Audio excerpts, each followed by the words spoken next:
Halo semuanya, selamat datang di analisis kita kali ini. Hari ini kita bakal membedah sosok yang mungkin paling disalahpahami dalam dunia mitologi, tapi diam-diam menyimpan kedalaman yang luar biasa. Kita lagi ngomongin tentang pahlawan dalam keheningan, seorang intelektual sejati di tengah kerasnya medan perang. Sebagai permulaan, coba deh kalian bayangin. Kalian tahu semua rahasia alam semesta. Kalian tahu persis apa yang bakal terjadi di masa depan. Tapi kalian dilarang keras buat ngomongin itu ke siapapun. Kalian bahkan nggak bisa ngasih peringatan ke keluarga sendiri waktu bahaya besar datang. Gimana rasanya? Berat banget kan? Nah, ini bukan sekedar fiksi loh. Ini adalah realitas tragis dan beban mental dari sosok yang bakal kita kupas tuntas hari ini. Sadewa. Alasan kenapa dia harus terus diam itu berasal dari sebuah ilmu mistis, namanya Aji Purnama Jati. Ilmu super sakti ini ngasih Sadewa akses tanpa batas ke semua rahasia alam dan takdir. Tapi ya gitu, ada harga mahal yang harus dibayar. Ada kutukan mematikan di baliknya. Kalau dia sampai ngebocorin rahasia itu sedikit aja, kepalanya bakal pecah terbelah dua. Bener-bener ironis ya, dia punya kunci keselamatan, tapi dipaksa cuma jadi pengamat yang diam. Oke, biar pembahasannya terarah, ini rute eksplorasi kita. Pertama, rahasia besar si bungsu. Kedua, silsilah dan kutukan dewa. Ketiga, makna sinom dan watak alus. Keempat, Sudamala sang penyuci petaka. Kelima, dendam kesumat di Kuruksetra. Dan ditutup dengan filosofi Sadewa untuk kita.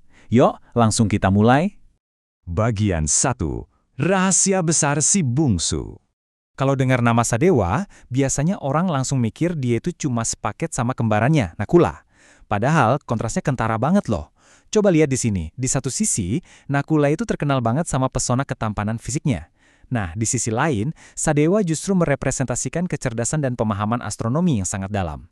Jadi, di saat kesatria-kesatria lain mungkin lebih sibuk adu otot, Sadewa ini adalah tipe cendekiawan cerdik yang asik membaca tanda-tanda langit.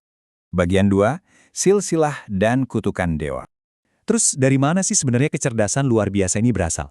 Pertama-tama, Sadewa itu nggak lahir di istana yang nyaman. Dia lahir di tengah hutan waktu ayahnya Prabu Pandu dan ibunya Dewi Madrim lagi menjalani masa kutukan. Kedua, dia udah jadi yatim piatu sejak bayi, dan akhirnya dibesarkan dengan penuh kasih sayang oleh Dewi Kunti. Latar belakang yang keras inilah yang membentuk ketegaran mentalnya. Dan yang paling krusial, dia ini mewarisi ilmu langsung dari dewa kembar Aswan Aswin. Jadi, ya pantas saja, gen kecerdasannya memang udah ada di level dewata. Lanjut ke bagian 3, makna, sinom, dan watak alus. Nah, yang menarik sekarang adalah gimana kecerdasan tingkat dewa ini digambarkan secara visual. Kita bisa loh mendekode bentuk fisik wayangnya ibarat lagi ngebaca bukti forensik. Perhatiin deh ciri rambut sinom di keningnya, itu adalah simbol yang menonjolkan kemudaannya, atau enom. Terus busana kesatrianya itu ramping dan elegan, cocok banget dipadukan sama wajahnya yang menenangkan. Penampilan dengan watak alus atau lembut ini sebenarnya adalah topeng yang super sempurna buat nutupin kapasitas otak dan ketangguhan mentalnya yang luar biasa besar. Kalau kalian butuh bukti seberapa jenius otak di balik wajah lembutnya itu, dengerin pengakuan yang satu ini. Yudhistira, sang kakak tertua yang terkenal paling suci dan jujur, sampai pernah bilang, Sadewa itu lebih bijak daripada Wrihaspati, guru para dewa. Coba bayangin, kebijaksanaan seorang adik bungsu diakui jauh melampaui gurunya para dewa itu sendiri. Gila banget kan? Masuk ke bagian 4, Sudamala, sang penyuci petaka. Nah, di titik inilah kisah Sadewa berubah drastis. Dari yang tadinya cuma pengamat diam, jadi seorang penyelamat kosmik. Cerita ini terekam jelas di literatur Majapahit. Semuanya berawal dari Batari Umay yang dikutuk berubah jadi monster mengerikan bernama Ranini. Karena cuma si bungsu Sadewa yang dipercaya bisa memecahin kutukan ini, dia akhirnya diculik paksa. Momen puncaknya adalah ketika Batara Guru sampai harus turun tangan merasuki tubuh Sadewa. Kolaborasi spiritual tingkat tinggi ini akhirnya sukses besar, menyucikan dan mengembalikan sang dewi ke wujud aslinya. Berkat keberhasilan yang epik itu, Sadewa dianugerahi gelar sakral Sudamala. Artinya apa? Yaitu dia yang mampu menghilangkan penyakit atau menyucikan kutukan. Gelar ini tuh benar-benar mendefinisikan ulang karakter Sadewa. Dia ngebuktiin kalau dia adalah satu-satunya sosok perumat yang sanggup membersihkan petaka, bahkan buat seorang dewi sekalipun. Bagian 5, dendam kesumat di Kuruksetra. Tapi jangan salah, perannya nggak cuma berhenti sebagai penyembuh spiritual aja. Evolusinya berlanjut terus sampai ke medan perang berdarah. Bermula dari nasibnya sebagai adik bungsu yang ikut diasingkan, dia harus menekan egonya dalam-dalam dengan menyamar jadi gembala sapi bernama Tantripala.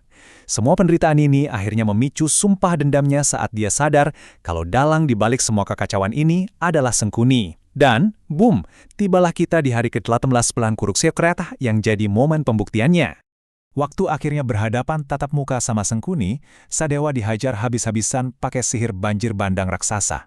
Tapi apa sang filsuf pendiam ini nyerah? Jelas enggak. Di tengah terjangan air mematikan itu, dia menghunus pedangnya, menerobos arus, dan mengeksekusi keadilan karma di depan mata. Ini tuh ironi yang epik banget. Sengkuni, si arsitek perang yang paling licik, justru mati di ujung pedang ksatria intelektual yang paling kalem. Dan akhirnya, bagian 6, filosofi Sadewa untuk kita. Dari perjalanan hidupnya yang luar biasa tadi, ada banget nih esensi yang bisa kita tarik ke kehidupan kita sekarang. Pertama, belajar kerja keras tanpa pamrih, ngelakuin hal besar tanpa harus gila-gilaan nyari panggung. Kedua, gimana kita bisa memikul tanggung jawab atas kebenaran yang sensitif tanpa perlu kuar-kuar sana-sini. Dan ketiga, jadilah seperti air yang bertindak sebagai problem solver, seseorang yang menyucikan masalah, bukan malah jadi pemimpin yang disetir oleh egonya sendiri. Jadi pertanyaannya sekarang, di tengah dunia kita yang super bising ini, yang serba terobsesi sama validasi dan promosi diri tanpa henti, berani nggak sih kalian jadi sang master dalam keheningan? Seseorang yang tetap melakukan hal yang benar, bahkan waktu nggak ada satu orang pun yang ngeliat. Ketenangan dan integritas Sadewa ini benar-benar sesuatu yang layak banget buat kita renungin. Terima kasih udah ngikutin eksplorasi kita kali ini, semoga ngebuka wawasan baru buat kalian. Sampai jumpa di analisis seru berikutnya.